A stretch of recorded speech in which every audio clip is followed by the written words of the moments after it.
হযরতে উমর ইবনুল খাত্তাব রাদিয়াল্লাহু তাআলা আনহু প্রিয় নবীজির শাসনের পরে তিনি ছিলেন তৃতীয় শাসক।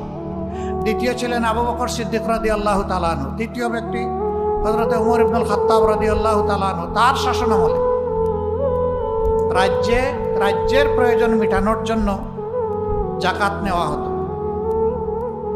এক সময় এটা সাফিসিয়েন্ট হয়ে গেল। লোকদেরকে বলা হলো তোমরা ব্যক্তিগতভাবে চাইলে দিতে পারবা, রাষ্ট্রের কোষাগার এখন ফুলফিল হয়ে গেছে। এক ভদ্রলোক তার জাকাতের টাকা নিয়ে বের হয়েছে, মরুভূমির দেশ, দীর্ঘ মরুভূমি পাড় দিয়ে ক্লান্ত হয়ে তিনি গাছের ছায়া দুপুরবেলা আশ্রয় নিচ্ছেন, ঘুমায় পড়ছে। সেখানে তখন কেউ ছিল না। উটটি রশি দিয়ে শক্ত করে গাছের সাথে বেঁধে তিনি ঘুমায় পড়ছে। মাথার নিচে জাকাতের টাকার পুটলা। ঘুম থেকে উঠে দেখেন তার পাশে আরেকজন ঘুমাচ্ছে। সেই লোকটা ধূসর ময়লা কাপড় নিয়ে ঘুমাচ্ছে, হালকা একটা বালিশে মাথা রেখে। তার অন্তর খুশিতে উজ্জ্বল হয়ে উঠল, ফুলে উঠল যে এতক্ষণে ঠিকানা পেয়ে গেছি, এখন ভার মুক্ত হতে পারবো। নিশ্চয়ই এই লোকটা অভাবী, তার চেহারা দেখে মনে হচ্ছে জাকাতের টাকা তাকে দিয়ে আমি মুক্তি পেয়ে যাব। তিনি বসে বসে অপেক্ষা করছেন। লোকটার যখন ঘুম ভাঙলো, সালাম দিলেন। সে লোক বলল, আপনি? বললেন যে আমি আপনার মতোই আল্লাহর এক বান্দা। আল্লাহ বোধহয় আপনাকে আমার জন্য ফেরেশতা হিসাবে পাঠিয়েছেন। বুঝলাম না আপনি কি বলতেছেন।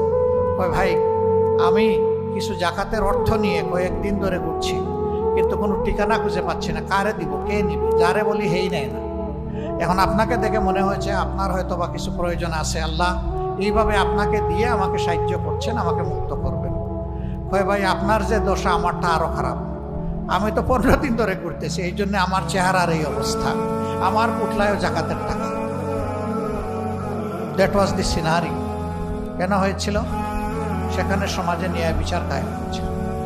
ন্যায় বিচার কায়েম হওয়ার কারণে প্রত্যেকটা মানুষ তার অধিকার না চাইতেই পেয়েছিল।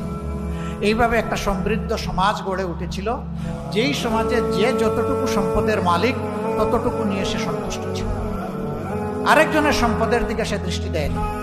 আমাদের আফসোস, আমি সবার কথা বলছি না, কিন্তু সাধারণ মানুষ, সমাজের অতি সাধারণ মানুষ সমাজের বড় ক্ষতি করে না ভাই।